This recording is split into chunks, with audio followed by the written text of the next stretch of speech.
उमरगाम में cricket stadium निर्माण कार्य में एक नया अध्याय। उमरगाम नगर पालिका की ओर से खिलाड़ियों को बेहतरीन सुविधा मुहैया कराने के लिए एक खास पहल की गई है। नगर पालिका द्वारा रोल्डिया माना तट पर क्रिकेट मैदान पर 2 करोड़ 27 लाख रुपए की लागत से स्टेडियम का निर्माण कार्य चल रहा है। उमरगाम के क्रिकेट मैदान पर साल भर कई टूर्नामेंट आयोजित होते रहते हैं। सिस्टम ने डे नाइट क्रिकेट टूर्नामेंट के लिए लाइट सिस्टम तैयार किया है। खिलाड़ियों को अधिक सुविधा प्रदान करने के लिए नगर पालिका द्वारा चेंजिंग रूम और अन्य आधुनिक सुविधाओं का भी निर्माण किया जा रहा है।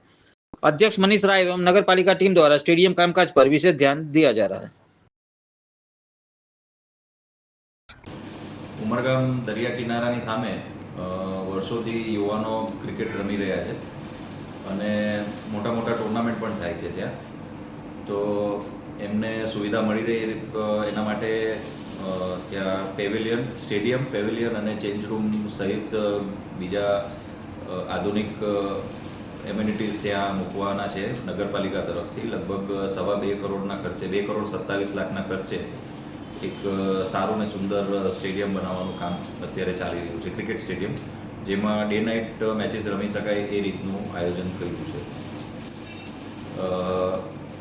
આ 2,27,00,000 મુખ્યમંત્રી સ્વર્ણિમ જયંતિ યોજનામાંથી ફાળવામાં આવી છે, જે હવે એ કામ હવે અત્યારે લગભગ આગામી 2 થી 3 માસમાં પૂર્ણ કરવાની અમારી તૈયારી છે.